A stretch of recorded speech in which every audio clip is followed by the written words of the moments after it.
councillors, as foreshadowed at the start when we confirmed the agenda, we're going to go to the NZTA update now, and after that we'll do the Access Hamilton one because there are guests waiting in both cases.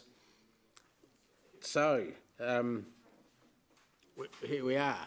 You better introduce yourselves. Good morning, I'm Peter Simcock, the Portfolio Manager for the delivery of capital projects in NZTA.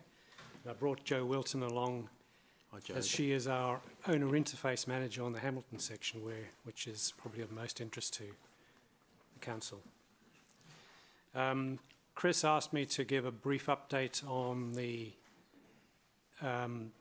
overall expressway progress, but yep. I'll keep that to two or 3 minutes so that we can talk more about the Hamilton section.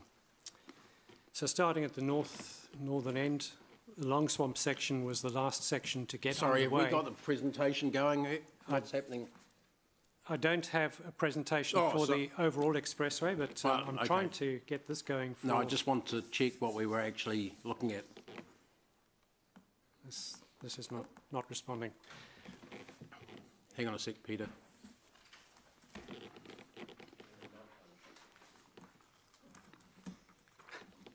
Right, well, I'll carry on with the overall expressway. Yeah, please do. The Long Swamp section was the last one to get underway. Can I just interrupt? So, councillors, if you went to page 49 of your agenda, there is actually an overview, a map of the expressway, which might help Peter with. All right, we'll do that. Sorry, Peter. That expressway overview map, page 49.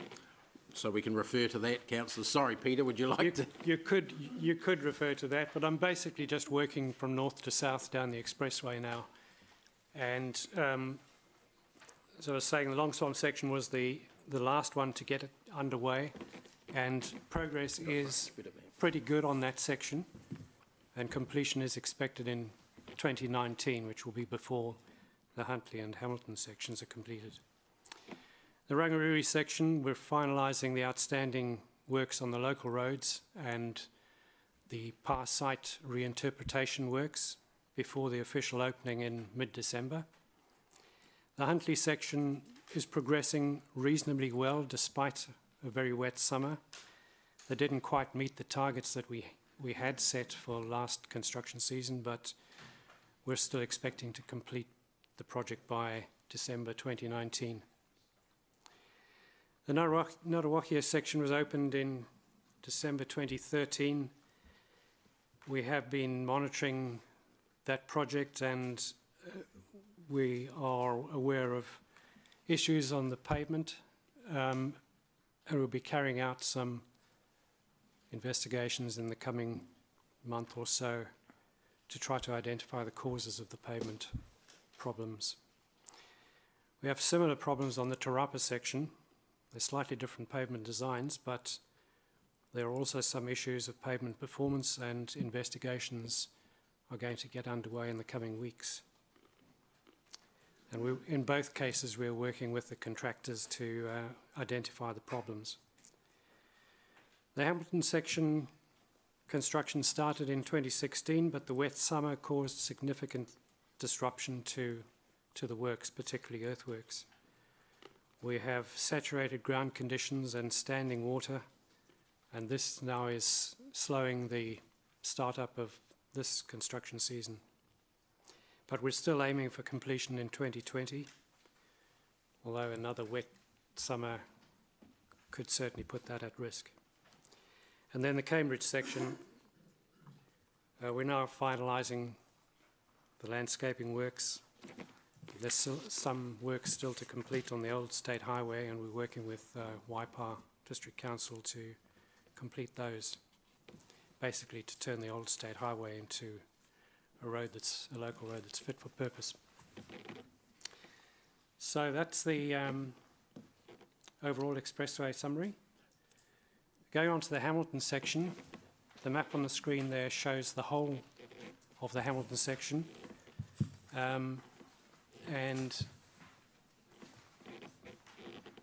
the next few slides will refer to specific areas, and particularly the bridges, which some of which will be opened over the coming months. In summary, the significant project benefits are to improve road safety, taking traffic out of the city, or particularly the heavy through traffic, reducing journey times, improving connections for freight and business, and supporting economic growth for the city, the region, and the nation.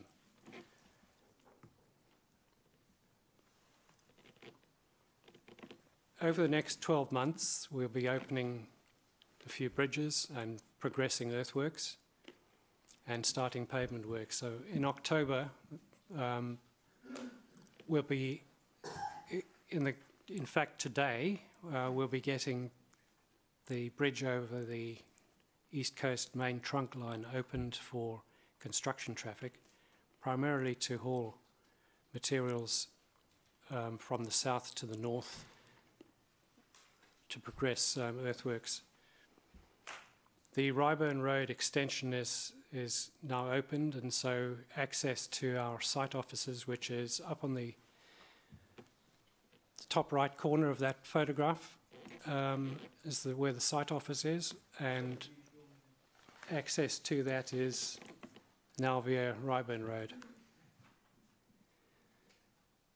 Percival Road will be closed at the expressway alignment, so that the Ryburn Road will provide the only access to the office. And a new site entrance will open at the Tamihiri interchange on-ramp.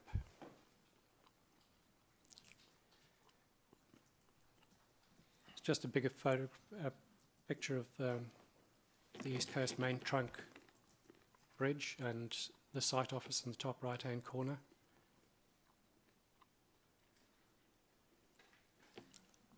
In November, we will be opening the Morrinsville Road Bridge on State Highway 26, and there will be an event on site on the 20th. Service relocations are occurring at Ruakura Road, and works are underway to complete those connections. Dump truck crossings operating on Horsham Downs Road, Osborne Road, with stop-go traffic control. If you've got any specific questions, Joe will be able to answer any of those, but in and around the project, there'll be numerous changes to traffic management and construction traffic movements. And I think if you want to ask questions, it's probably best to ask as we go along. In December, we'll be opening the Gordonton Road Bridge. Some of these, they've all been delayed by 2 or 3 months, largely because of the weather conditions in the last construction season. Into the new year, in January, we'll be rehabilitating the old Ruakura Road and connecting that to the interchange. We'll be rehabilitating the section from Morrinsville Road to Davison Road to strengthen that, and some widening of the shoulders. And constructing the State Highway 26 roundabout will start in January. In case you're not aware, that section of Ruakura Road will become part of State Highway 26, and the existing State Highway 26 from Ruakura Road into Hamilton will be revoked. In February, we'll be opening the Martangi Road Bridge to traffic, and truck crossings operating on Puketaha Road will be under stop-go traffic control. In March, there'll be traffic on the Osborne Road Bridge. By June next year, the Ruakura Road roundabout and rehabilitation works will be completed, and the K Road Bridge will be open to traffic. The K Road Bridge would have been opened a lot earlier, but we've had, of course, the wet construction season has caused us problems, but also worse than expected ground conditions have made the job difficult for us. In September, traffic will be switched from State Highway 1 at Tamihiri to the Hamilton northbound off-ramp, and we'll have 2 lanes coming into Hamilton at that southern interchange. And we'll have a new temporary access to Cherry Lane and Bollard Road.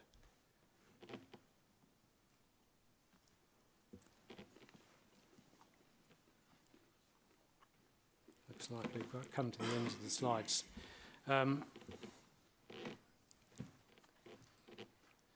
That sort of covers the bulk of the works coming up over the next 9 months. Happy to answer any questions. And I've got Jo here to help me, and she knows the job inside out. Right, thanks, Peter. Gary and Mark. Gary? Thanks very much. You talked about the problems with pavement very early on. What's pavement? That's not footpaths, is it? No, that's the road pavement. That's the road itself? It's the carriageway, yes. And so what are the problems there? We've got on both Ngaruakia and Te Rapa, we've got rutting occurring, and it started occurring fairly soon after opening of the roads. Is this the stuff there's been, have seen some media coverage of this, but I don't know if it's this particular area, is it? We've had media coverage down in Kapiti Coast as well. That's right. It's the same thing, is it? It's not necessarily the same problem, but it's the same result. And we suspect that on Te Rapa and Ngaruakia we might find different problems. We'll be going in there shortly to start coring and trenching across the carriageways to see if we can identify the causes. Why do things like that happen? You guys have been building roads for years, haven't you? We have. Don't you know how to... We have, and for years we've been having problems with our pavements. But in these 2 cases, the contract model has encouraged innovation, and we end up with pavement designs that don't work, that challenge us. We have found that they don't work. We did identify some issues with the designs when we evaluated tenders for the Ngaruakia section. In fact, we had 3 bids, and all 3 designs raised concerns for us. They are lump sum contracts. They are economical designs, so they are there to test technology. Is it the right way to do it? I mean, on a no, flagship project like that, should you be testing things out? We should be. We should always be looking for innovative solutions. But we have, I would say on those 2 projects, we probably allowed designs that were untested, and we've learned from those 2. And sorry, Gary, can we just let Peter finish and I'll come back? For the Huntly and Hamilton sections, we've specified, but we've put a lot more specification into the contracts, and we will be getting pavements that we know will work. So we're paying more for those. What we got in Ngaruakia and Te Rapa were pavements that were pretty economical to build, but costly to maintain. Now we need to go back and find out what we can do to improve those pavements so that we can reduce the ongoing operation costs, maintenance costs. But wouldn't it be a better strategy that if you're going to test something, you test it small and make sure it works, rather than on a massive project like this? Well, we have been doing that for years, and as I said earlier, we have had pavement problems on our state highways for many, many years. We turn to experts to design pavements for us, and they've quite often not worked. So what do you do to those experts? We train them.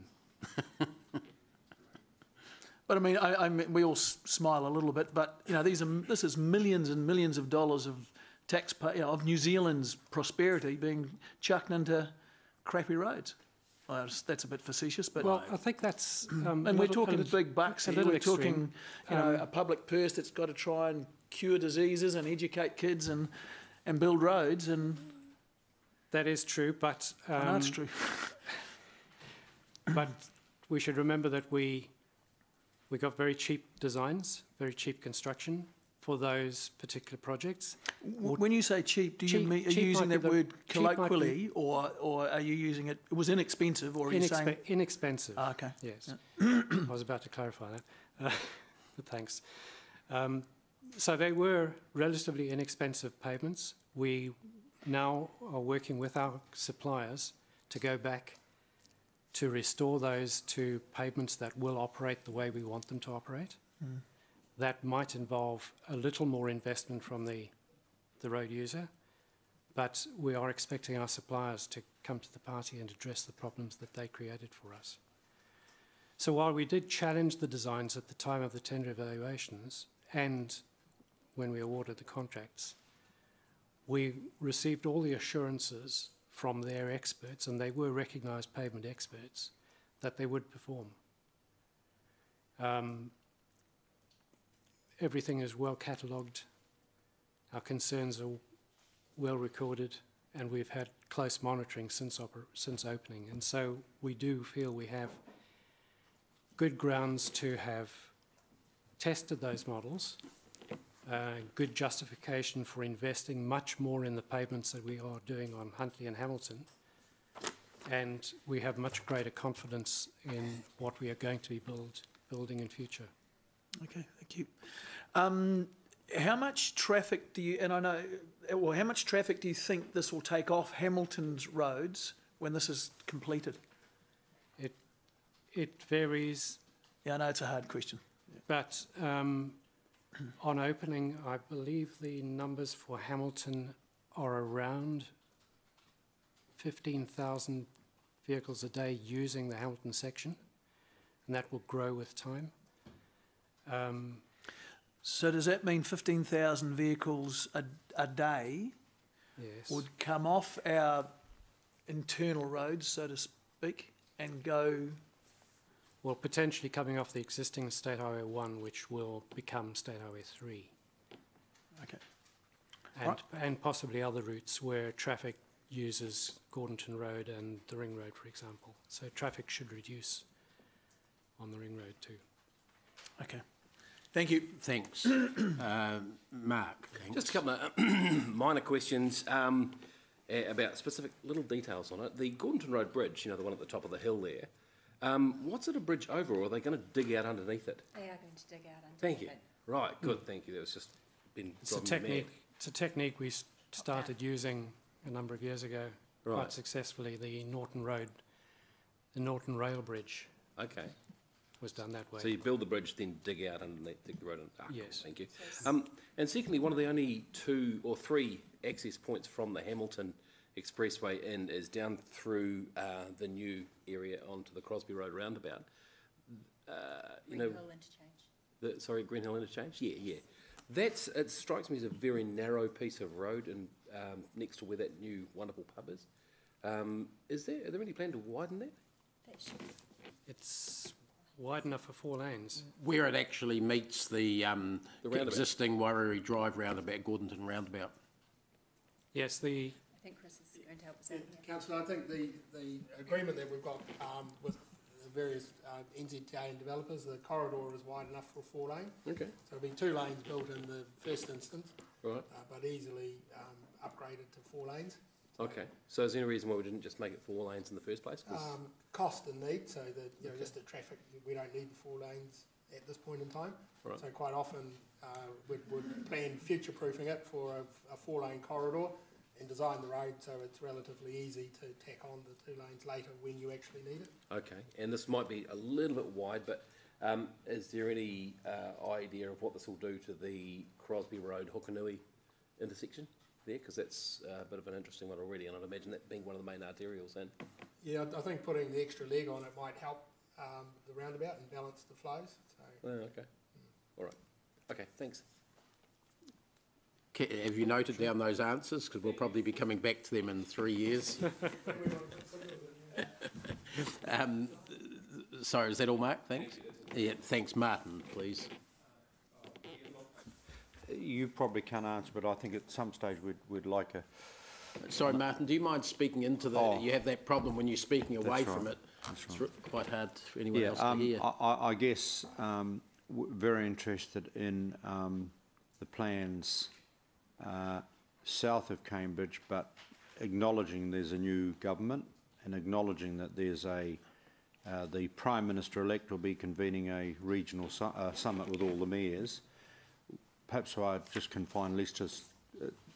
Can any of you give an update on the safety, the immediate safety improvements that we're looking between Cambridge and Pairuri at this point, and possibly what is the status of the work, planning work, of the proposed extension of the expressway to Pairuri? I will answer the first part of the question and leave the second part, I think, to James Bevan. James is going to be giving a strategic look on the future. Oh, well, maybe without, maybe we'll wait for James's presentation, then I'll ask. Yeah, I think come it back might, to those questions. No, thank yeah, you. Sorry, that'll be covered in that, Martin. Sure, okay. Sorry, I had a couple of questions. You mentioned roundabouts on State Highway 26 and on Ruakura Road. They're not part of the expressway, are they? It's part of the expressway project. Yeah, but not on the expressway line. No. Okay. No. So we're realigning 26 in effect to connect to the expressway at the Ruakura interchange. So anyone coming in from Morrinsville will basically turn to the north, turn and right, come into the city through Ruakura, and no longer through the Hillcrest shopping area. They will choose which route they were taking, depending on where they're going. Yes, but Yeah, both routes will exist, obviously. Yeah. Okay, so it'll sort of split the traffic. Okay, thanks. I understand that now. The other question I had relates to the Tamahiri interchange and the traffic coming in from Cambridge or going out to Cambridge in the evening. What provisions are being made for the off-ramps being built to accommodate 2 lanes so that one could be used potentially as a bus or T3 lane? We are building 2 lanes on the off-ramp, recognising that. It was largely to ensure no congestion or stacking back on Cambridge Road back onto the expressway, but providing the 2 lanes does give the flexibility for future allocation to bus lane. How far do those 2 lanes, do they go all the way up onto the top of the hill at Riverlea? All the way into Hillcrest. To the actual roundabout until where it's got the 2 lanes? We currently have 2 lanes from Riverlea to the roundabout, the Morrinsville roundabout. Not quite.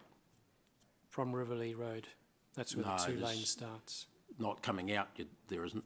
No, going north. Yeah. And we're intending to put 2 lanes south. Okay. All the way. That's good. Thanks for that. Okay, thanks Peter and Joe for that. And James, you coming up now, are you? Yeah. This is for the looking ahead NZTA work in the area. We're just getting the, can't we flick it from there to make?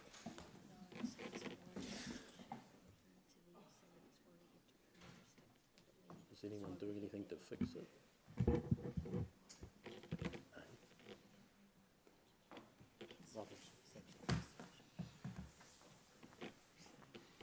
Morning, councillors. Thanks, James.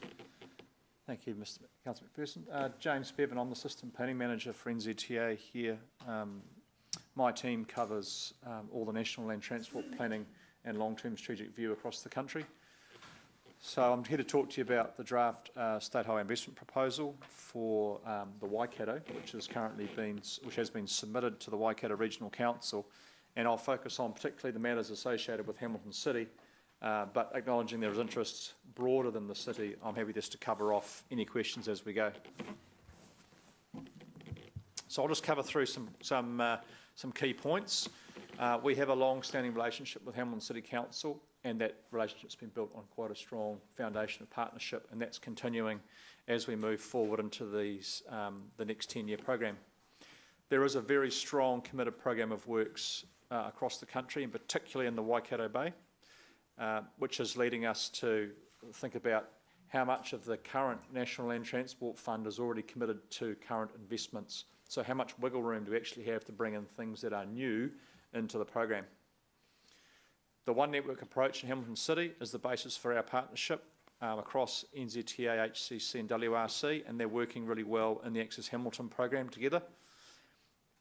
The local priorities that we prioritise and actually get into construction will respond to the strategic decisions of other investment partners. So it is that Access Hamilton program that you'll be considering this afternoon, that's the place where those partnership investments are guided from. And as you'll rightly note, there is a new government, and national priorities will respond to any changes in the government policy statement on land transport. So we'll just cover that off briefly as well. So I thought I might just put a quick graphic up there for you, just looking at from strategy to delivery. Here are some examples of the things where we've worked in partnership with Hamilton City Council over the last 5 to 10 years that sort of underpin how closely related we are, and that one network approach is being important.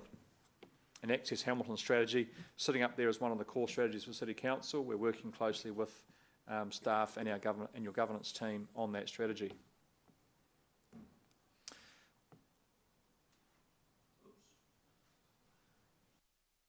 You've busted me. That slide was covering about how the system works.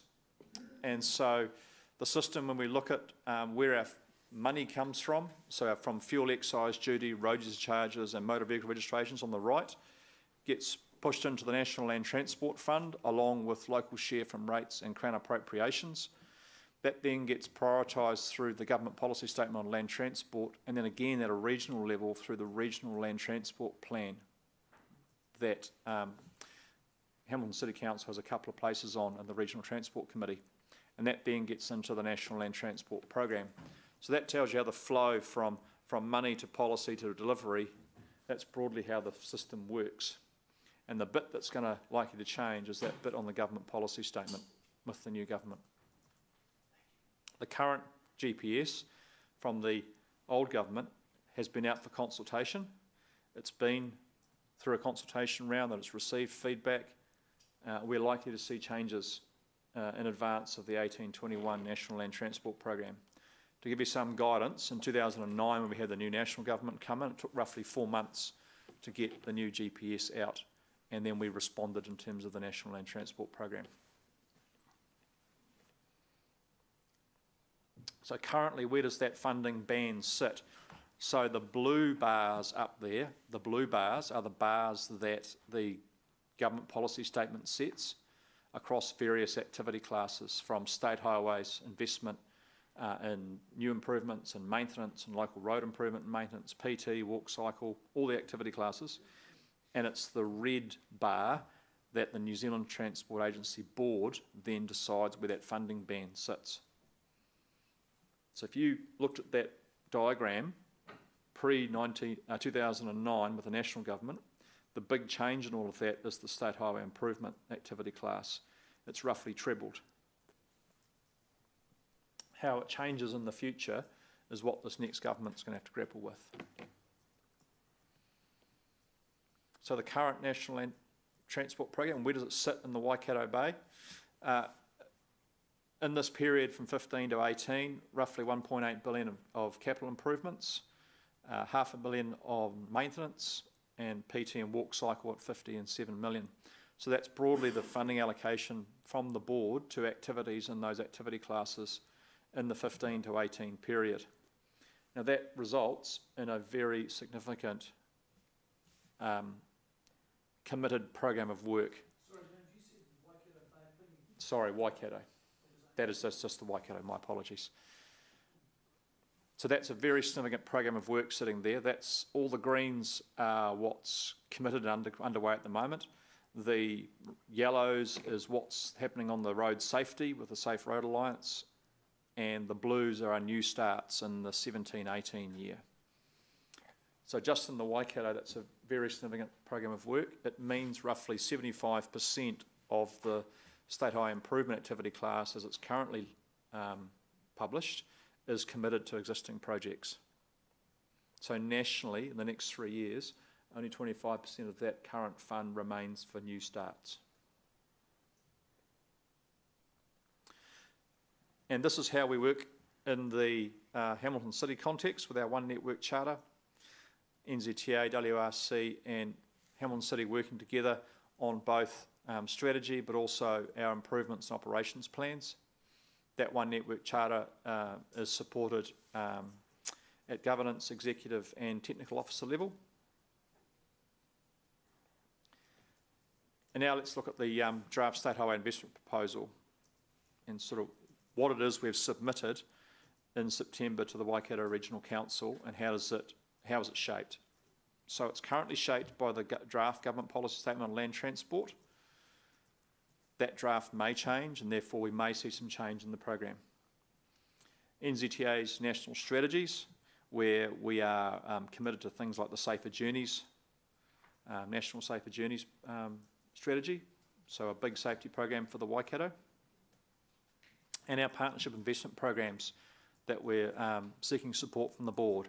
And Access Hamilton is one of the partnership investment programs that we are working together on across the country. So we've had partnership investment programs supported at board level from Auckland, from Queenstown, from Christchurch. We know that Tauranga and Hamilton and Wellington are underway. So as those programs come through to the board, then that board's support enables us to move forward with a program of investment within the urban centre we're talking about. It is subject to change, our investment proposal.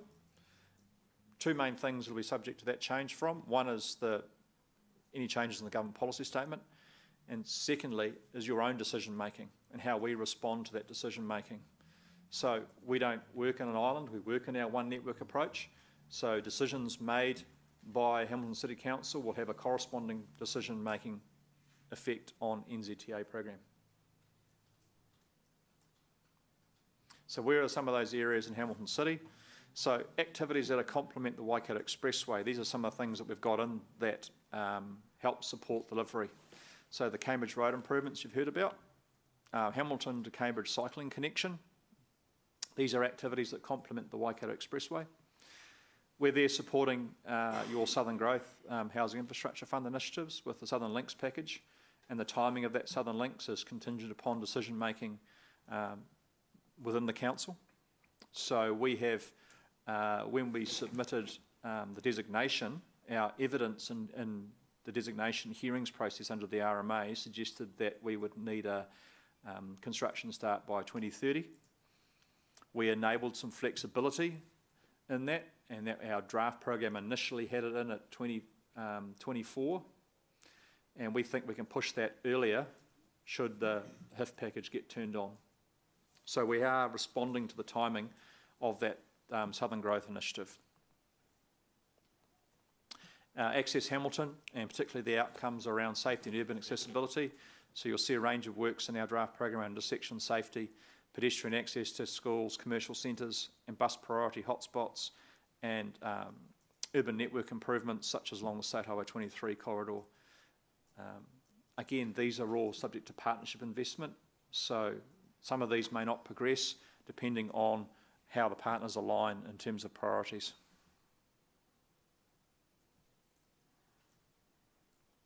That's the Access Hamilton. We're in support of that, those outcomes and the way they're progressing. Now, Southern Links.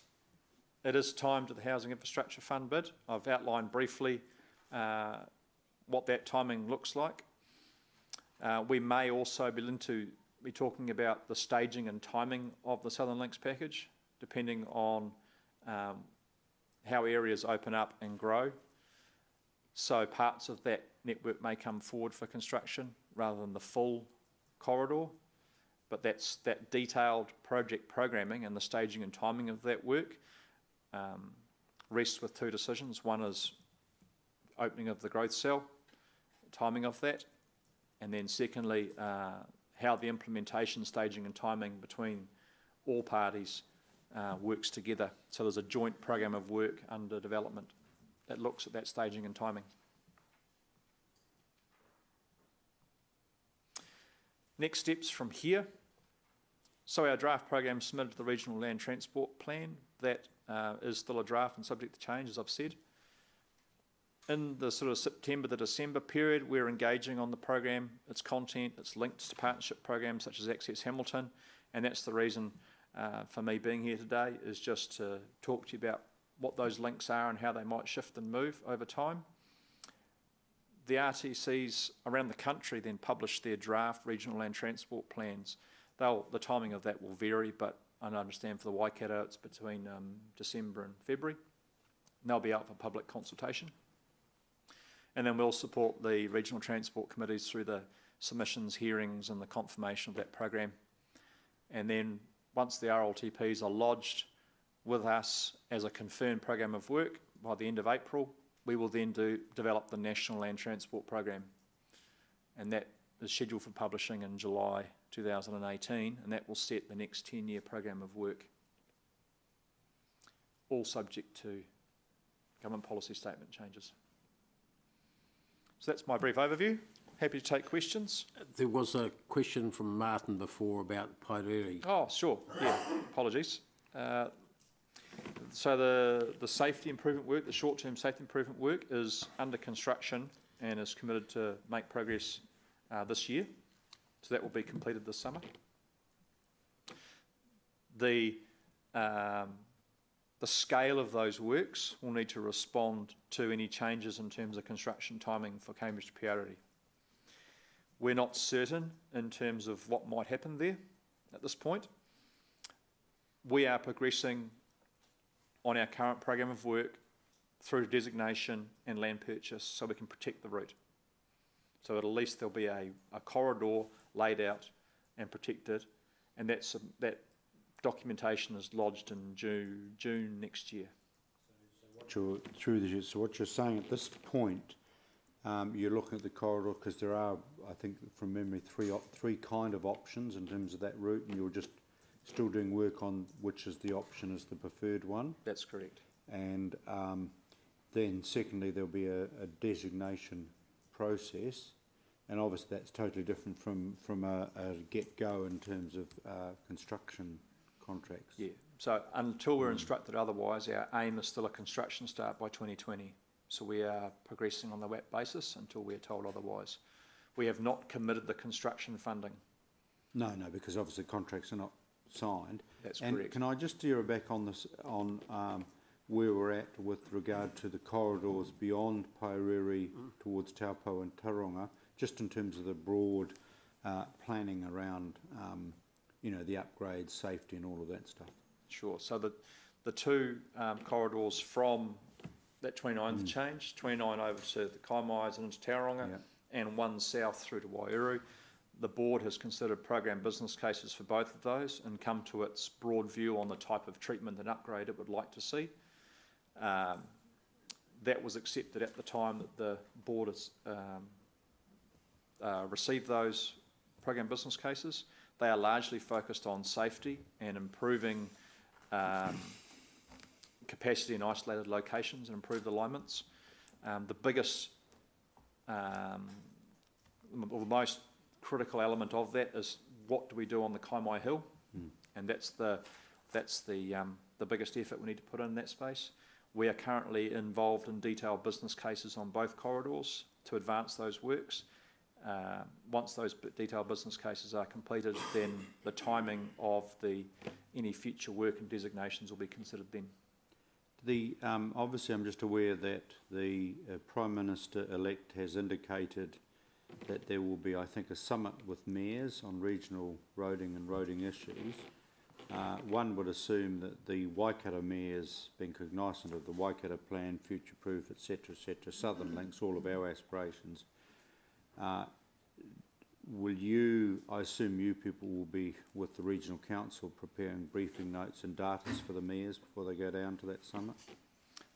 It's the first time I've heard of that proposal. Well, it was publicly said during the campaign. Okay. And so I'm anticipating that will happen, where the Prime Minister will be convening a summit of mayors. And why I raise that, I would assume that it's somewhere and somehow there'll be appropriate, documentation prepared for the mayors. I'd assume in terms of Waikato plan, roughly, the mayors will be hopefully speaking with one voice in terms of what the priorities are. James, question from me. We've been talking almost exclusively, with a couple of mentions of cycleways, about roads today. I know in Auckland and Wellington there are things like park and ride bases and bus terminuses, if that's the right word, at railway stations. There's a rail proposal here. What's NZTA's current attitude to funding the roadside infrastructure that you would have at a rail station or rail stop? Well, we fund PT infrastructure through our normal activity class and our normal funding rules, so that's not an uncommon thing to do. The relative priority of that nationally is something that we would take that business case through, and how it stacks up against other requirements in order to meet our funding rules in our activity class. But you do have packages within your overall budget to handle that sort of thing in principle? At a national scale, yes. Yep, thanks. Okay, Gary, thanks. Thank you, James. And just right at the end of your presentation, you talked about having priorities being safety and then kind of linking in isolated areas. Can you remember what you were talking about then? Sorry, mate. That's right. I straight away thought, okay, what about congestion or things like that? I mean, what are the other targets you could, yeah, I guess targets is the right thing to say. So the targets for Hamilton get set in the Access Hamilton strategy. Yeah. So that's why we're putting effort into that space, and then we respond to achieving those targets in terms of a highway program. Okay. So in that situation we're just talking about, you've just so put that in context for me. So the one of the targets was safety, the other one was reducing isolation or something like that for smaller areas. That so it's those up on that diagram there. Yep. So it's in your pack. I can't remember what page it is. I'm sorry. When you come to the Access Hamilton package, you'll see this diagram. So those are the three problems at the top and the objectives that we're trying to achieve. Now, underneath that are a set of targets. I haven't put the targets up there. It's those targets that we work... Yeah, that was what was targeted, yeah. Okay. So across safety, growth, economic development and transport choice. So who gives you the targets? They are set collaboratively. Yeah, okay. All right, and some of the targets, just again for context, some of the targets could have been reducing congestion, could have been cost, could have been all sorts. Certainly. So I guess my point is, what was not included as a target? What was missed out? So targets are really priorities, aren't they? Targets help you shape priorities, yes. Yeah. So what priorities were not lost? What priorities lost? Didn't get put in there? I was pretty comfortable with the balance that's in the targets. When you come to your Access Hamilton, you've got a congestion target, you've got a safety target, you've got a transport choice target, you've got a cost target. They're in there. All right, thank you. Thanks. Sorry. Okay.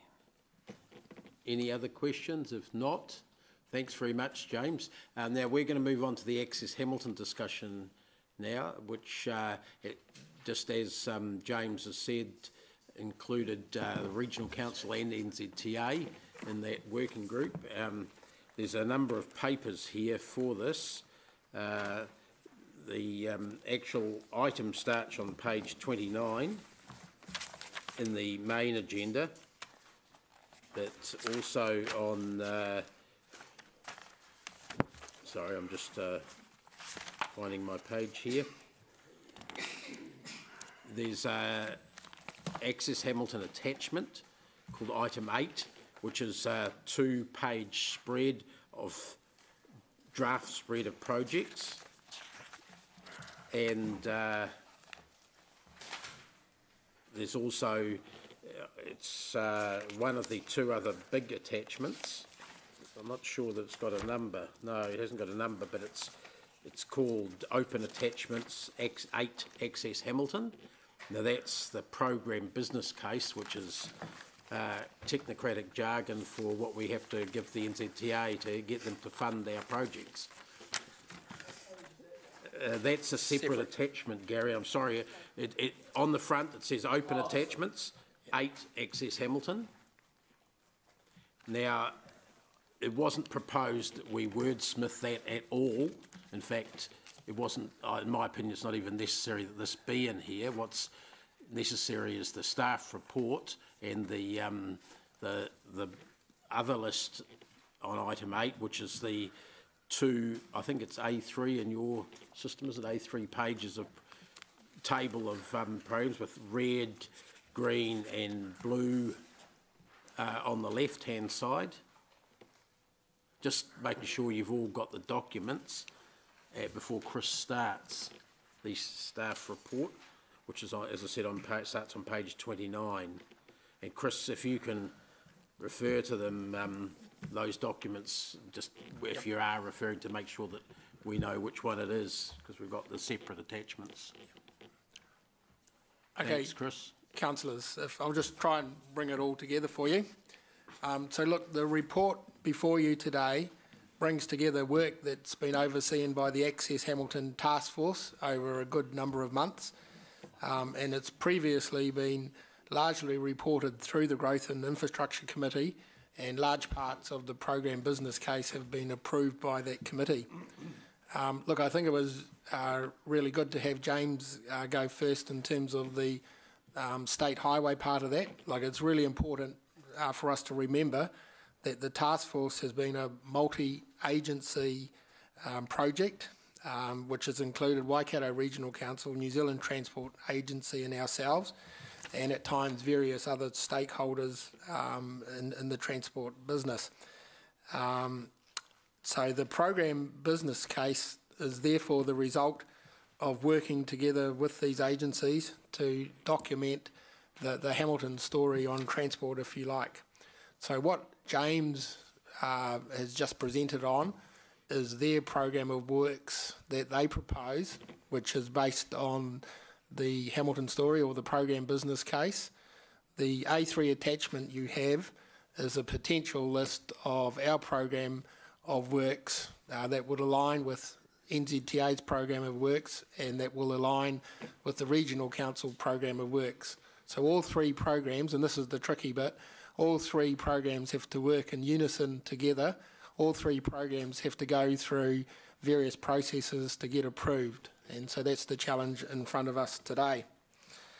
So approval of the program business case is very important because it provides the foundation for all 3 of us to go forward into our respective 10-year planning processes to decide what projects we can afford and what projects we're going to do.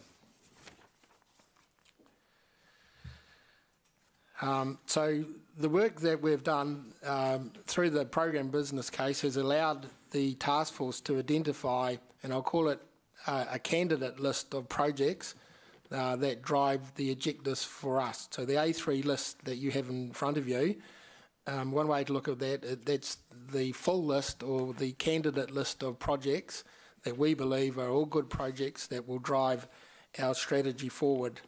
The task in front of us, and not today, is to whittle that list down to something that we can afford through our 10-year planning process.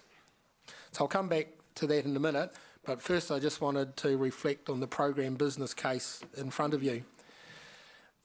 So the program business case at its core has the agreed problems, benefits and objectives that elected members have already approved through the committee at its June 2017 meeting.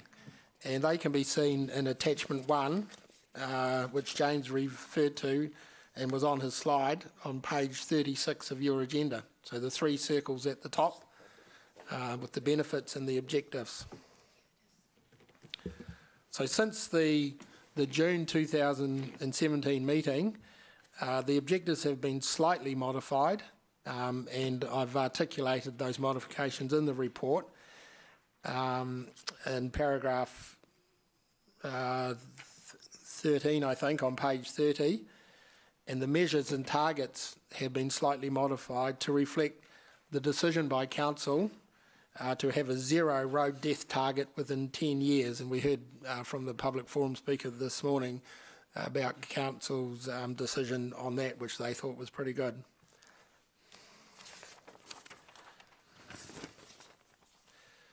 So also at that June meeting, Council committed on a preferred program direction, and I think it strikes to the last question that James answered, is that like the old Access Hamilton strategy, Council has chosen already for a balanced program.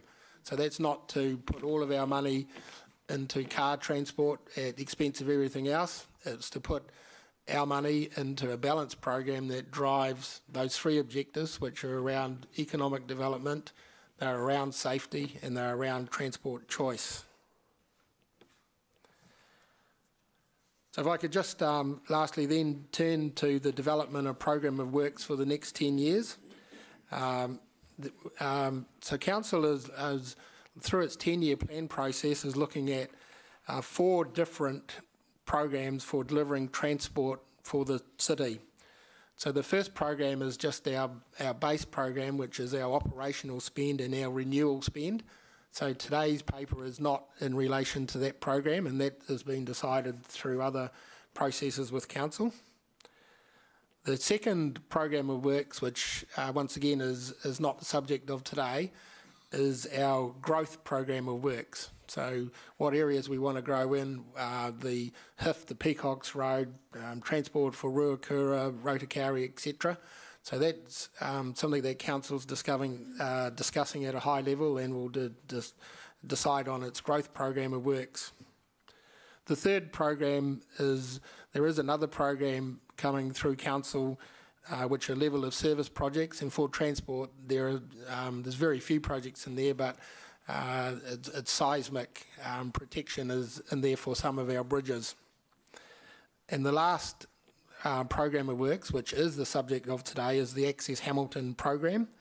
So these are the projects generally of less than $10 million required to promote those objectives of economic development, safety and transport choice. So attachment 3, which is the double-sided A3, includes the full program of works that the task force considers will be necessary to work in unison with our partners to achieve the transport outcomes. So committee has not been asked to approve this list today, as it can only be approved as part of Council's 10-year plan process. So committee has been asked to endorse this list as the basis for developing a program of works that will then be funded in the 10-year plan. So the task force has already done some significant work in whittling that list down to what they believe is an appropriate list. It is the intention of the task force to have a Council briefing prior to December meeting to work with councillors on what the task force is proposing as the list. And out of that we will then develop a draft program of works that we will go out to consultation on with our 10-year plan. So just the final statement, the draft program of works delivers on the outcomes in the proportions indicated in the pie chart on page 33. So you'll see that the program of works, and we have included the growth program in there of grey, is dominated by achieving economic development outcomes and growth outcomes. measured by residential housing and the number of intersections that will be congested over time. But there's also projects in there that drive safety outcomes and transport choice.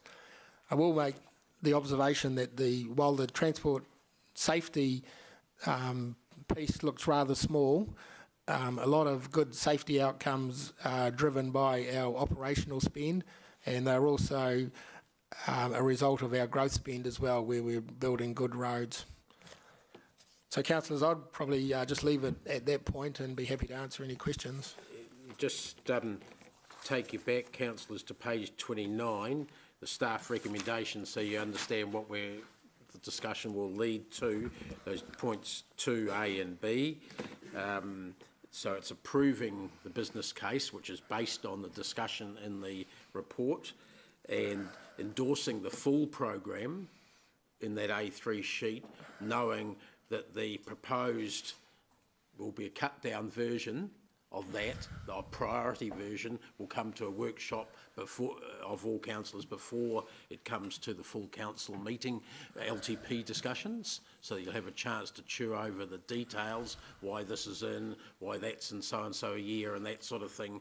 You'll have a much better opportunity to discuss that there, but where the A3 page tries to encompass all the priority projects that have come up through council in the last year or so, or have been hanging around for longer in some cases. But the purpose of this report is to endorse that program business case being put forward, not to rewrite it. It's not like an annual report. It's like an application for funding. Yeah. So, councillors, I've got questions first from Mark, Thank you, Paula and Gary. It pretty much, I think you've answered it for me. So because there's a couple of things in here I'd like to play with and that. So where is our opportunity to do that again? At the Access Hamilton Task Forces, is that right? Yep, so the Access Hamilton Task Force has already played with that, if you like, in terms of deciding a shorter list and bringing some forward, pushing some back.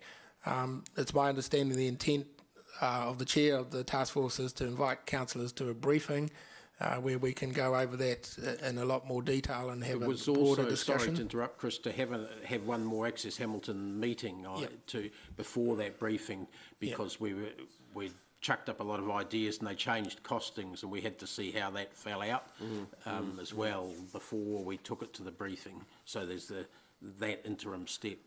All right. No, so there's plenty of opportunity to have a crack at it. Yeah. Absolutely. That's the intent. Yeah.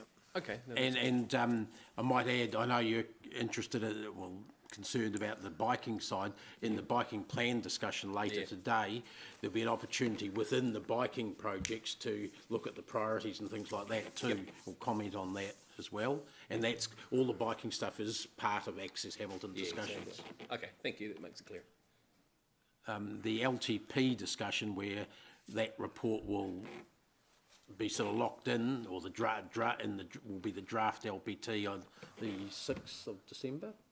Yeah, that's the changed meeting that we had come back before. Thanks. Paula, thanks. Yeah, my question was a little bit related. Just in terms of, because I was at that last Access Hamilton meeting, and we did start our work and our thinking, bringing some priorities forward and so on. How far off budget for the LTP, or is it not like that? Have we got, because we pulled some things forward, do we need to push some other things back, or is there any flexibility around the overall quantum? When will we know that? I mean, how long is that piece of string, I suppose, isn't it? I guess the answer comes at the 6th of December, where you're trying to pull together all of the things that council needs to do in its 10-year plan. So we'll work on a list based on sort of paragraph 43 sort of indicates a budget that we're working the list to, but that's only for discussion as part of the integrated 10-year plan discussion. That's right. But if we bring things forward, potentially that could go up, or Yep, how long's a What? piece of string? Yeah, So it's about, exactly. a lot of it will be about timing more than anything. So I think my view on the candidate list you got in front of you is probably the projects, and it's just an issue of timing and when you do those projects. So by asking you to endorse it, another way of asking that, is there anything that we've missed off that candidate list of projects, perhaps? that you want in that initial discussion period, isn't it? Yes. Yeah. Yeah, and when we have the briefing or through the next task force meeting, there'd still be an opportunity to put other things on if people think about them at the moment. But at this point in time, it was just, we thought it was good to endorse that as the full candidate list that pulls together all the work that the various people have done over time, including work with our partners. Yeah, and to some extent, some of this work will, as you say, come up against perhaps other areas of council business at the end of the day. Having said that, some of these things might be able to spread out beyond the tenure of the LTP and still be planned for. Yep, I think it is a timing issue for most of these projects. Okay. I think just on that, one of the issues that we were facing with the growth impacts, the dark blue ones, projects on that list, that the growth being faster than was planned for in the previous LTP is forcing us to take a number of, I call them retrofitting actions to keep pace with that. And whether the project's right or not is still to be decided, but we're forced to do something. And we did discuss, didn't we, that there would be a need to be flexible and responsive, because some of the things that we've just latterly learned about, say, some of our intersections weren't known about at the time, so they were planned further back. And but now we have to do them urgently. So there's going to be some flexibility built into the plan, right? There's actually some items you'll see, at least at the next Access Hamilton workshop, that are two big pockets of money for minor safety works and minor sort of congestion-related works that are totally up to each year's budget, if you like. Yep. And they're quite large in total. Yeah. Oh, yeah.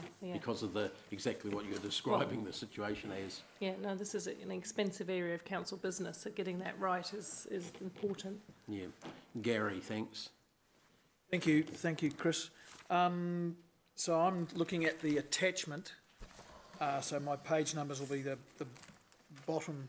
There's 2 page numbers in the attachment. So Gary, this is the big attachment, is it? The 51-page job? Yes. Yep. Open it. Yep. Yep. Thanks. So on page 6. So unfortunately, again, we haven't got good numbering here. So the sort of second, third paragraph down talks about financial funding gap is significant in relation to revenue options and recent investment rates. What does that mean? Sorry, Gary, just so we can find, what's the heading that you're above where you're talking about? Because there is no heading. So it's page 6. So I guess if you're looking page at 6. Sorry, there's 2 lots of page numbering here. Yeah, as I know. well. That's what I said. So Okay. it's actually it's Romans 3 Yep. or page 6. Thanks. Yep, makes sense. You got it? Yep, so I think the bullet point you're talking to The first bullet point you've got on the page. is preceded by the key risks to successful implementation over the next 3 years are. All that's saying is that the list of things that we'd like to do is probably bigger than the funding that we have. And I guess we've indicated that by putting forward attachment 3 as the full list or the candidate list. And, if you look at the bottom of that list, it's a program of about $385 million over 10 years, which would be hard to afford. So that's why the task force now is looking at a whittled down list to really prioritise some of those activities and determine what they think are really important to do sooner than some of the other projects. So what's the reference to recent investment rates mean? So what that is saying is that if you read it in the context of the whole program business case, that we haven't been investing enough collectively in our network to achieve some of the objectives that we want now. If you take safety, for instance, our safety problem is not getting, record is not getting better, it's probably getting worse. So we're not achieving our outcomes by our current investment. Okay. Thank you. And the fourth, the bottom bullet point in that paragraph talks about, so this is, you're right, the key risks to successful implementation, and one of the key risks is the community, and that's the acceptance of changes needed for transition. So just expand on that. Yep. So what we're saying is part of this program takes a balanced approach. So that's across economic development, safety, and transport choice. At the heart of it, we do need to get better at getting people onto public transport and onto walking and cycling, if you take a long-term view of the city. So one of the risks that's trying to articulate is getting the community acceptance of the need for that change for prioritising passenger transport investment. My understanding is we've been on this for quite some time. This is not new. We have been trying to get people onto bikes and buses and walking and skateboards, etc. for, well, my first time on council we were boning on about this. Why is it that it will work this time where it hasn't in the past? Yep. So look, the strategy we're looking at is a long-term strategy for the city. So a lot of the work that we've done is look into the future and what the city would look like if we didn't do some of this. We just can't build roads to deal with the problem that we've got ahead of us. So I guess that's the risk, and our job in front of us is to get the community to agree, and a lot of the community agree already, that we need to take a different approach to our transport investments. So. But why do you say that? Because your own report says everything we've done so far, well, it doesn't say everything we've done so far has failed, but I think you'd say it's failed, and that 90% of people are still driving their cars. You know, you can see it. Yeah. Yeah. Look, I don't. So, and I guess we're spending hundreds of millions of dollars we're talking about here, and it's predicated on hoping like heck we can convince people to give up the freedom and the economy and the efficiency and the of their own car. Yeah. Yep. So a couple of comments on that. That's why we are promoting a balanced approach. So some of the options we looked at were taking, a hard approach, just putting all our investment into public transport, walking and cycling. Clearly, we didn't think that would be acceptable to the community. So it is a balanced approach that we're taking. So if you look at that program, there's a lot for economic development, a lot for freight transport, car transport, but there's also, we think, a responsible investment in public transport and walking and cycling. So look, I think we've all seen, and we've discussed it at the task force, the incredible growth that we've had in the city since 2013. So I think it's been noticeable in terms of the congestion increasing in the city. So that's really difficult to build our way out of that. And so that's driving us to look holistically at transport and taking that balanced approach. I mean, I guess your risk is as simple as every time it rains, no one's going to ride the bike or skateboard to work, are they, or walk this? Or not, a heck of a lot of people that might have won't. They might do if it's going to take them 2 hours to get to work in a car. Well, so. Yeah, if they will not take their well done. They will not seats, jump please. On a. They are not likely to jump on a bike if they're going to get drenched, are they? A lot of people do. No. A lot of people do. Yeah, okay. Yeah, but it. I mean, look, and I'm doing is working on the experience that I've had in the last 12 years, and I've kept my eyes open, my ears open, and I look and what I see, and it hasn't worked. Yeah. And I guess I understand. I totally understand where you're coming from. Yeah. And it is hard to how you build your way out of it. But changing people's transport decisions is not as simple as a couple of fancy adverts on the radio and things like that. It's we've got to be really careful that we don't spend millions of dollars on infrastructure that won't get used just because people won't change their behaviour. Yep. So look, that's just why we're taking a long-term approach. Why the program being promoted as a balanced approach. We think, and the task force thinks, it's a responsible balance of transport investment.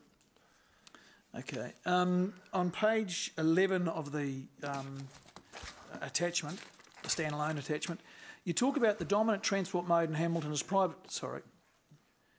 You got it? I've got page 11, yep. Okay. The dominant transport mode in Hamilton is private vehicles with around 90% of journeys to work. Then it's got an XX, which I assume was supposed to be a reference to something. Sorry, I'm just, which part of the page is that? Attachment, page 11, Gary. No, wait, how far down the page? So it's 2.3 transport choice. Right. Underneath the green box, there's the So first that's sentence. page 17. Oh, page 17, Oh, sorry. sorry. Yeah. So it's page 17, not page 11. Getting my- Which paragraph, Gary, under there? So it's transport choice, the very first All right. part of the text. There's an XX at after the word work. Where does that come from? That's Look, I think it was meant to be a note to reference the New Zealand census data, I think. But you're right, it should have I would have thought an XX at the bottom to explain what the XX was. It's a reference note, I think. It's a footnote or some Footnote. sort. Yeah. Page 50.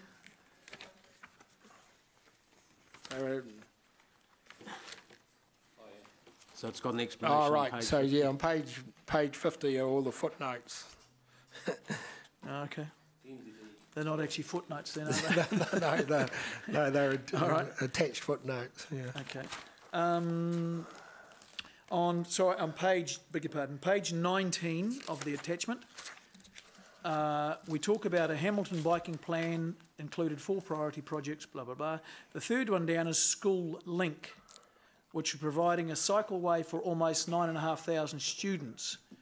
Presumably that's Boys High, Peach Grove Intermediate, but that 9,500 students is, I assume, the total enrolment of all of the schools you're talking about. I would have thought so, yes. Yeah. So is the suggestion that all of those students will start riding bikes No, to school? No, clearly not. So just to be clear, the schooling project is in the biking plan, but that corridor, which is the Peach Grove Road corridor, we've also identified as probably our most significant public transport corridor. So in the program of works that the task force is looking at, they're treating that corridor as a priority, particularly as we've got the Waikato Expressway about to open, which will offload some traffic for that corridor, is to look at that corridor in terms of being much better corridor for public transport and walking and cycling. I hope it works because I deliver 4 kids every bloody day down there. Okay, thank you. So the expectation, we're not expecting... So for that to work, presumably you're wanting a significant number of those kids to ride their bikes to school, not 9,500, but you're just saying the whole population of children going, or students, beg your pardon, is 9,500. We are aiming to get a significant number of them on a safe cycleway. We'd certainly like to provide that as an option, the safe cycle route to the schools, but also public transport route as well. So clearly we don't expect the 9,500 to do it. If we could achieve the same results as Rototuna up in the north, that would be great. So just, and I've heard about the Rototuna one, so what would we expect if we got the Rototuna one? And I think this, you probably won't, because this is a very, very busy road. Yeah. And I dare say a lot more parents would be a little bit scared about their kids on bikes there than the Rototuna one. But what is the percentage of kids on, because I know that's a big success story, I understand. Yeah, look, my understanding is somewhere around 60% or something in that order. But you're right, it's a different environment. It's a greenfield which has been built with kids on bikes in mind, with off carriageway cycle routes, with a lot of residential housing around the school. So it is a different situation than this. But certainly safety, and we heard that from the break representative today, safety for vulnerable road users is pretty important in achieving our target of 0 deaths and reduced serious injury. Okay, thank you. On the same page, under passenger transport opportunities, talks about potential benefits from increased passenger transport patronage, including safety, then says better health. How does riding a bus improve your health? Sorry, I'm just looking, where's the health reference? So the headline is passenger transport opportunities. Indeed. And the very first sentence, the potential benefits from increased passenger transport patronage include improved safety, then better health. So look, Andrew behind me can jump in, but I assume you need to walk from your house to the bus stop, jump on a bus, then you've got to walk from your bus stop to your work. So you're getting more exercise than driving out of your lounge for your car, as Leo talks to quite often, to your car park outside work. So I assume, Andrew, is that... Yep. Bang on. Bang on. Yep. Now, if someone in the bus has got Zika virus and starts coughing all over the place, well, if you're going to bring up health, you might as well talk about health. Gary's doing fine because he's actually concentrating on the issues, not the wording. Well, that was, I'm trying to, these are benefits that are being Take portrayed. that as a friendly warning.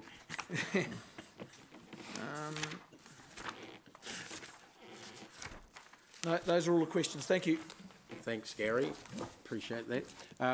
Councillors, are there other questions people would like to ask in relation to any part of the 3 documents that we've got in front of us, particularly in relation to the process maybe?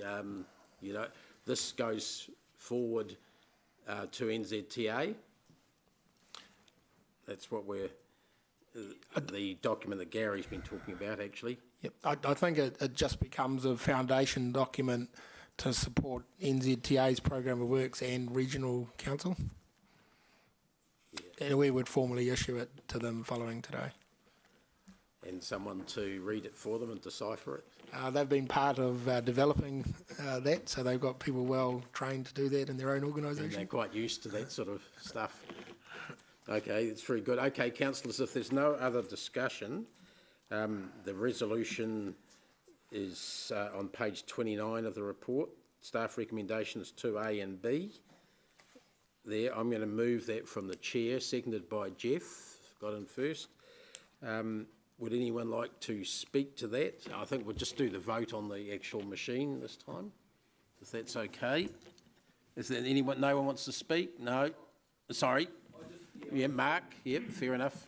Yeah, I just will mention that I'm really quite hot on linking up the existing cycle trails, and I look forward to the opportunity of putting that in at the appropriate moment, which may even come in the next item anyway, in the cycle thing.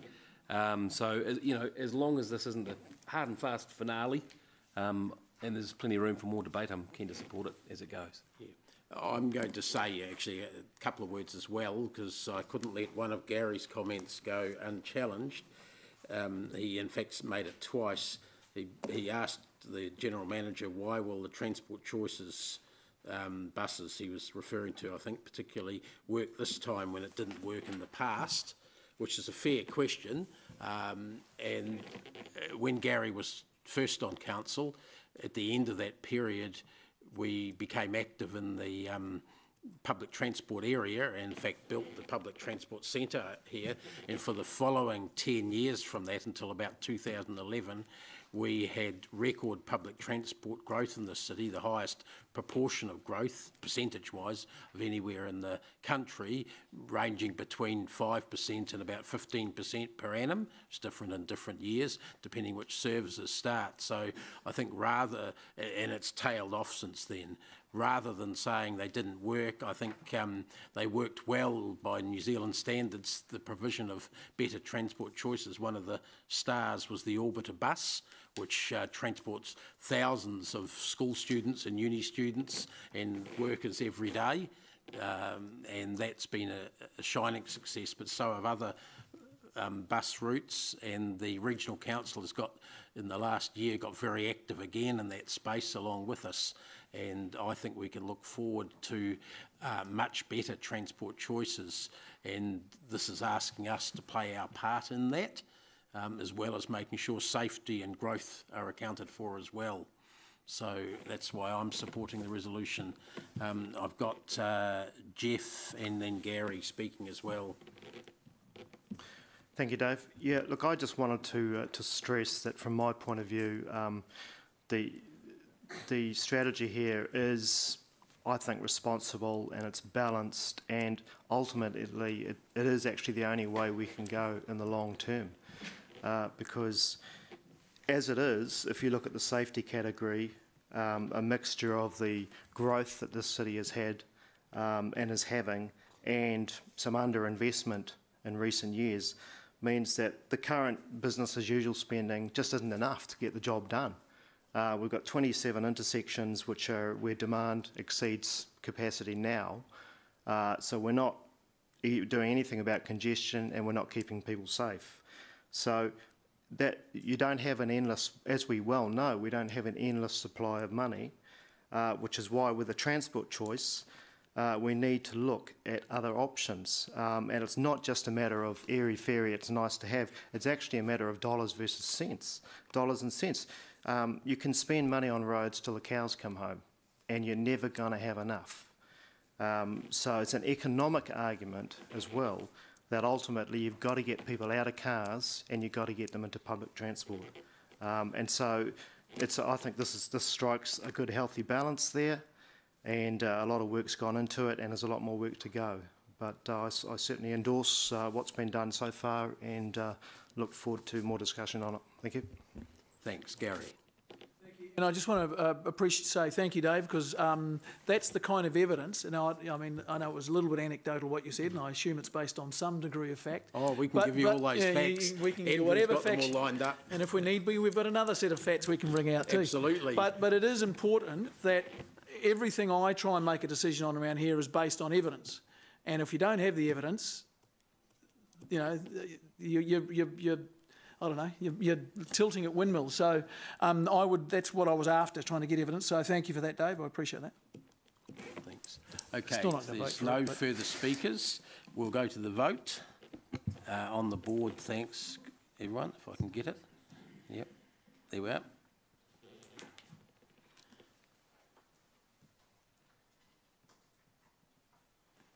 The motion is carried, 7 for, 1 against. Thanks. Okay, councillors, just a couple of tidy up things before we break for lunch if we can. Firstly, NZTA's report, I forgot to put a resolution that we receive it. So I'm going to move that to Leo seconding it. That was for the item number, get it right, 10. So that's moved and seconded. Those in favour, against, that's carried unanimously by 1 vote to 0. Thank you, Martin. And we need to go back to the resolution, if we can, just on the speed limits and the GM's report, which was on page 18, if I remember rightly. 18, that's right.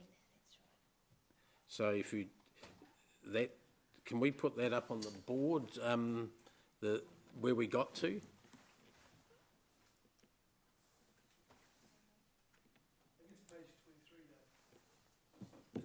The report was, but the resolution, only that we received the report and we're adding a B to that. So there's the B up there that was suggested, and it was a sort of a compromise between those involved in the discussion, effectively, that we put forward our previous policy, but rather than just saying a lower tolerance, we say a 5% tolerance. And that's one that could be applied to any future speed limit proposal that we might want to submit or lobby the police on, or something like that, that be our principle, if you like. So that was the suggestion. It's up to the floor, someone to move and second that first, perhaps. Leo will move, seconder from James, thanks. The percent, the tolerance, you know how the police in the past have had a principle of enforcing speed limits within 10k. So if you're doing, speed limit was 100 and you were doing more than 110, 10% above it, they'd ping you. Or, but they did it also 50 kph, they did it at 60 kph. This would say 5% on that, which is a lower amount at the lower speeds, higher at the higher speeds. Sorry, any other questions of clarification? Gary? Yeah, this is a clarification, unless, yeah. Just, okay, well, I'm just going to say, we are saying that 5% tolerance should be an overarching rule, not just for this particular thing. That was the suggestion, yes. So I don't know if that's clear in what that says. That to me reads as we're responding to this specific piece of driveway, of expressway, and it be a 5% tolerance. I think, well, I don't want to put words in Leo's mouth, but I think what he meant was across all speed limits, it'll be a 5% tolerance. So maybe if we make that C and put a B, that the City Council support a policy of 5% tolerance on speed limit enforcement. On all speed limits? On all speed limit enforcement. Is that what you went, Mark? Yeah. Aye. Can we get that in, Amy? So this becomes C. Well, you could just... Oh, keep them two separate ones because that's a specific submission. I think Gary's probably better, but thanks for that. We'll just... To all speed limits. Is that... Yeah. Not request. Demand. No, we support, because it's not actually a law. And we're trying to lobby, basically, rather than... To all it's not within our power. I think that encapsulates it. Are you happy with that, Leo? And James? Yep. Yep. Okay, so that's where we've ended up. That's covering the whole GM's report with two parts of it specifically on speed limits. It's been moved and seconded. Any other discussion? Seconder was James, sorry. Okay, those in favour... Oh, sorry, you want to discuss? Quick, Jeff. Yep. Yeah, look, I support this reluctantly because I don't support the speed limit going up there, and if it wasn't for the fact that back in June we as a council supported in principle NZTA putting up speed limits on their best roads, that I'd be putting up a motion today to oppose the speed limits going up because I think it's wrong, and I think NZTA itself says the biggest road safety issue in New Zealand is speed. Drivers going too fast for the conditions. And my sense of it is that for decades we've been trying to get people to drive slower. Back in the day, in the 80s, it seemed like 120 k's was almost the norm, and we've slowly ground them back, got them to go slower, and now, to me, we're sending a different message here. I get it that the road's good, but just because the road's good doesn't mean the drivers are good. And I question whether our drivers actually have the capability to be going the speeds that we're going to be talking about here. So I don't support it, but I will reluctantly support this because at least it gives some level of tolerance above the 110 speed limit. Yeah, look, I'm maybe going to speak briefly to it as well. I support Jeff's comments. I'm possibly less concerned about those two particular roads because they actually are high quality roads, and I've seen the 110/100 thing work quite well in Victoria, in Australia actually, but what annoys me about this is actually NZTA had approval to have a whole new look at speed limit and systems and so forth like that, and the very first thing they did was look at roads they could put up the speed limit on, not all the ones that are 100k country roads, for instance, which is ridiculously dangerous to go that fast on. And if they spent as much effort on fixing some of the bad, too high speed limits, I'd be more inclined to be supportive of the 110. But I think the resolution proposing a very restrictive threshold is a good idea, no matter what speed you have. At least gives the police, if they take it on board, some strong guidance that we want less tolerance. Any other speakers? Paula, sorry, I'm not looking at the right screen. Sorry, Martin, sorry.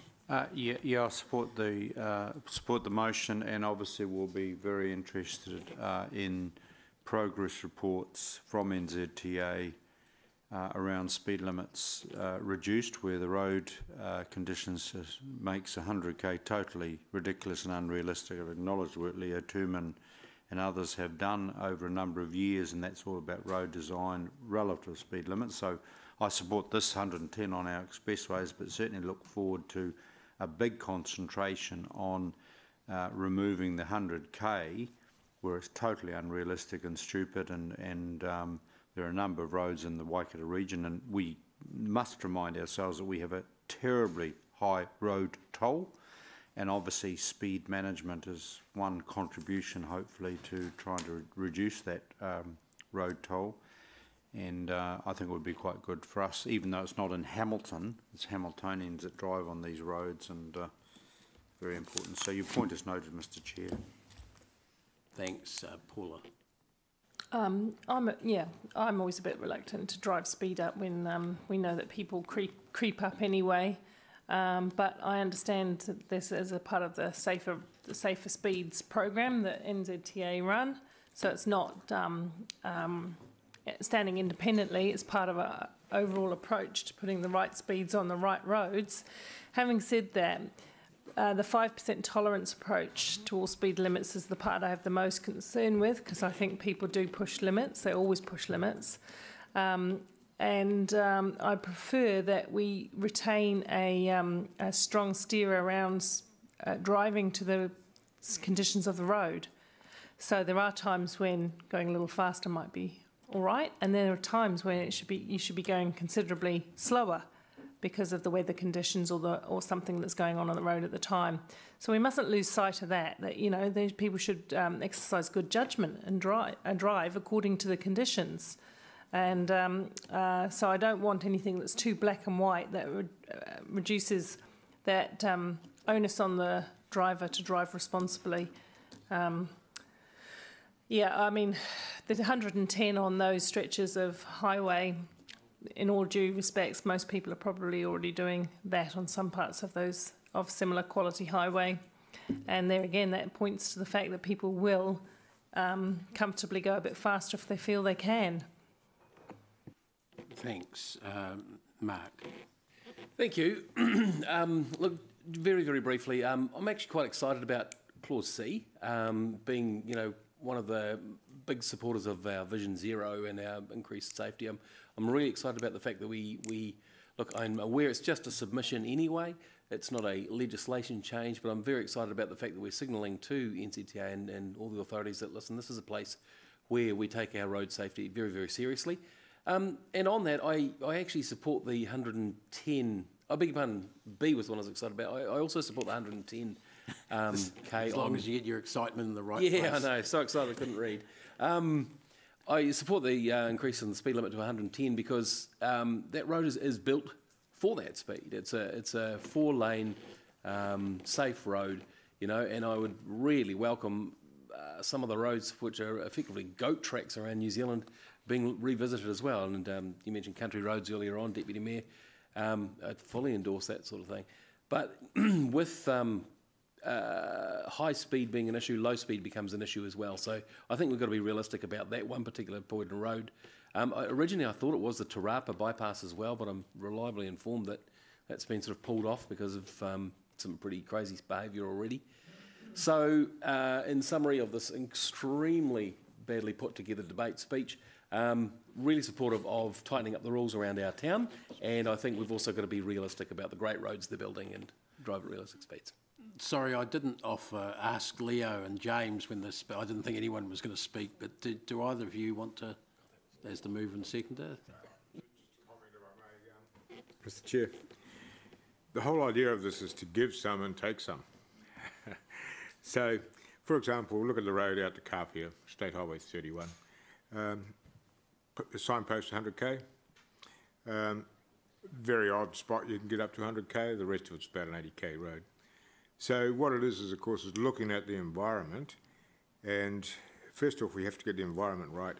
And as you say, the expressway has been built to the capacity of 110, and therefore I think what we have to do is to give a little bit, and then we can take some as well. So the whole idea of the new speed limit rule is to review all speed limits throughout the country, and there'll be a number of roads. For example, look at the Thames Coast Road, not a 100k road.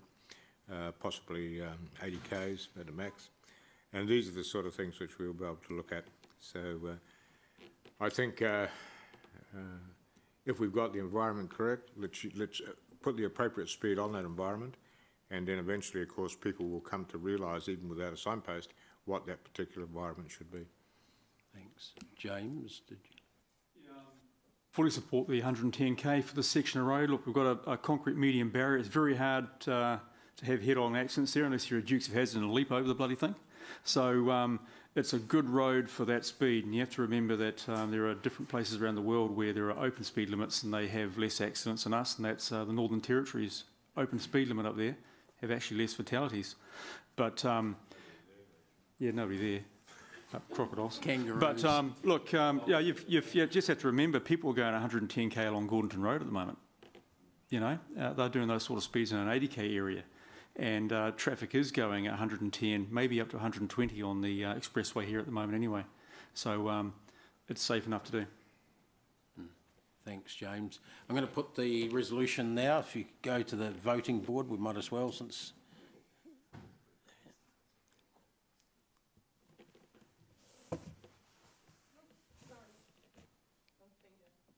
Hey? Reset it, all right, thanks.